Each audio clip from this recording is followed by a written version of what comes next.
The Legend of Zelda: Echoes of Wisdom. It's a brand new 2D game in the Zelda franchise that was just announced. And correct me if I'm wrong, but it's the first Zelda game since Wand of Gamelon on the CDI that Zelda herself is the protagonist. Which, after saying that, I'm not sure if that's a good thing or a bad thing. You've all seen the trailer by now, and if you haven't, I'll have it in the description. The question is, where does this brand new game fit in the Zelda timeline? That's the question I want to answer today. Not that it's gonna be answered. I'm not really an expert on the timeline of The Legend of Zelda, but I wanted to give this video a try anyway, and give my opinions on how I think this game fits into the gigantic mess that is the Legend of Zelda timeline. Let's get into it. Before we get to speculating, let me know in the comments what are your thoughts on this game so far. I personally couldn't be more excited for it. It's an awesome idea to finally play as Zelda in one of these games. There's so many new ideas they could implement, and it's just gonna be great, honestly. Anyway, back to the point of the video. Where does The Legend of Zelda: Echoes of Wisdom fit in the timeline? First off, it's a possibility that this game takes place in an alternate timeline immediately after the events of A Link to the Past. Instead of defeating Ganon at the end, Link falls into the rift with him and is only able to free Zelda from the crystal at the last second. Very reminiscent of how Ocarina of Time splits into two timelines. We don't know a whole lot about this game just yet, but we do know that this is most definitely the Hyrule from A Link to the Past, right? It could also take place after A Link Between Worlds, as this game also takes place in the same Hyrule as A Link to the Past. I haven't played A Link Between Worlds just yet though, so I have no way of knowing what happens in that game. The second option is that the opening to this game is not the ending to A Link to the Past or A Link Between Worlds, and is instead the ending to a different adventure. We do know that this Link looks the exact same as the Link in the Link's Awakening remake for the Nintendo Switch, and Link's Awakening is canonically the same Link from A Link to the Past,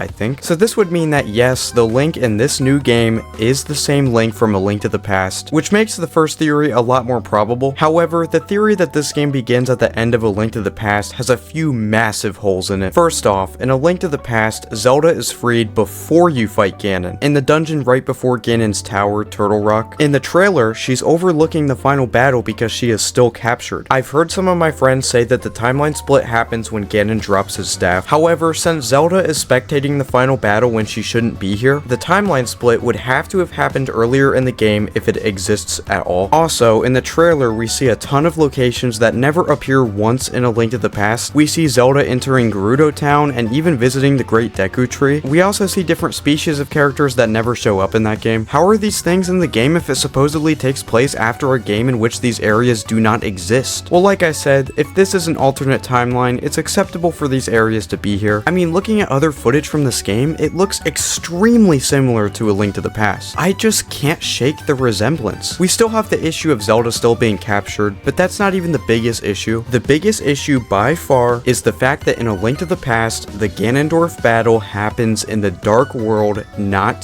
the Light World. It's a detail so important that I might as well drop the theory that this game takes place immediately after A Link to the Past. So I think at this point, I've arrived at a conclusion, at least for now. This game is in the same Hyrule, and Link and Zelda are the same ones from A Link to the Past. However, a lot of time has went by and this is a brand new adventure independent from the last one. That way it would be at least a little more explainable for Gerudo Town and the Great Deku Tree to be here, but I still think this is a huge stretch. Like, I don't suppose the Great Deku Tree would grow from nothing to adulthood in like 3 years, but it's way more plausible than the other theories I have at the moment. Honestly, speculating in this video has made me feel dumb. Like, I genuinely feel like an idiot trying to piece together this. So I think I'll leave the rest of the speculating to people who actually know more about the timeline, unlike me, but it was still fun to talk about. Let me know in the comments your theories for the lore of this game. Overall, I'm really looking forward to it. It'll be the first new 2D Zelda game since A Link Between Worlds back in 2013, and the best part is, it's only a few months away, so I hope you're excited. Thanks for watching, everyone.